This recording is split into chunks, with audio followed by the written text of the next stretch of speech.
Hello, my YouTube and Facebook friends. This is Ken Renner, America's leading authority on home buying, and I'm coming to you from Austin, Texas, the live music capital of the world.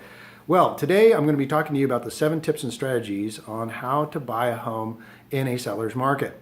And we're on to tip number 4 today. And tip number 4 is how to boost your credit scores. And so over the last 30 years that I've been doing real estate and mortgages, I learned a lot of the tips and strategies that we use to help people raise their credit scores so they can get a better rate on their loan, be able to get a loan in the first place, or even optimize their credit so that they can use it for other purposes, because so many things are tied to your credit score these days, including your insurance rates, your ability to get a job.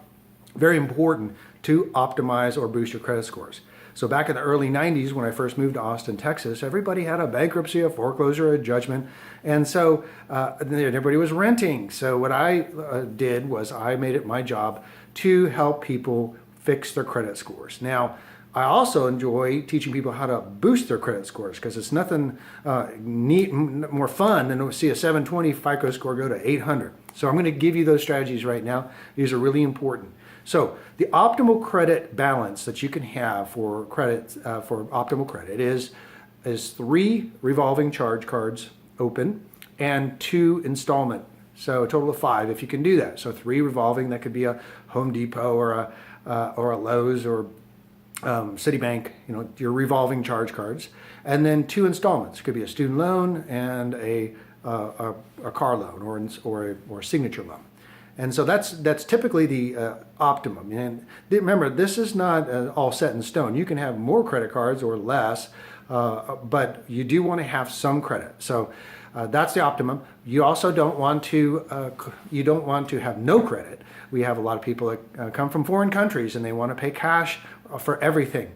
And that shoots them in the foot when they're trying to get a mortgage to get a loan, because no credit is not good credit. So we also help people establish that credit. So sometimes you have to establish credit, or you have to establish more credit to offset some of the bad credit.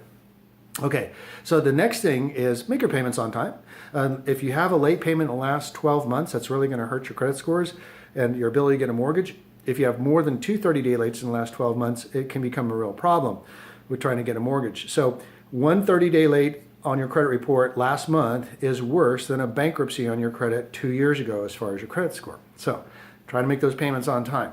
And a lot of times we work with our clients are building a house. So it's okay if they have a low credit score now. We will work with them while the house is being constructed to be able to get them into that prime position, be able to buy a house with great credit.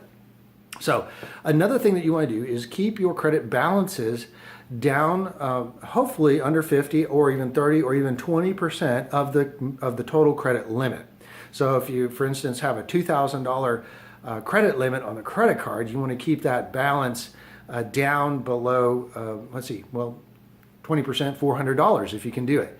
So that optimum is under 20% if you can do that. So sometimes what we do is we work with our clients who have maybe a lot of different credit lines they're not using, and we will distribute some of those balances over the other credit cards so that there is a nice level under 20 or under 30% optimum limit, a balance to limit ratio. So that's another one of the tips that we tell people, and it really works well. One of the other things that you have to be careful about is you don't have to pay off old collection accounts. In fact, it can actually hurt your score. So, I mean, you may want to make it right, but if you pay off old collection accounts, like an old medical collection from 5 years ago, that could actually bring your score down. So we do encourage people to pay their bills or everything like that, but we also encourage them, if they're going to pay any of these kind of older things off, that it must be deleted from the credit report as opposed to just showing as a paid collection. Because a paid collection, even though it was a 5-year-old collection, can show up as new bad credit according to the to the credit bureaus, and that lowers your score. So before you do anything, you want to make sure that you get with a very seasoned mortgage loan officer who we know, a ton of the best in town, and be able to make sure that you don't shoot yourself in the foot by doing stuff like paying off old collection accounts. Or here's another one more for you, is paying closing accounts that have been open for a long time. Myself included, I had a Citibank card that I got. It was one of my first cards. It was a Citibank card in 1986. And after several years of not using it, because I had other cards that had better rates and things like that, I decided to close it because it was costing me $50 a year just to keep it open. I closed that account and it dropped my score 60 points just like that. So, that was a learned lesson of not closing old accounts that have been established for a long time. Credit bureaus love to see old accounts that have been established for a long time.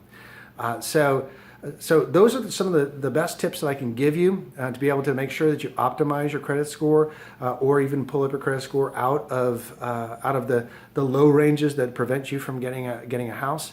And I know these tips and strategies because I used to own a mortgage company and worked with hundreds of home buyers on being able to do this so they can realize the great American dream of home ownership. So once again, this is tip number 4 for the 7 tips and strategies on how you can position yourself to buy a home in a seller's market. I'm Ken Renner, America's leading authority in home buying. I hope you have an awesome day until tip number 5. Thanks a lot.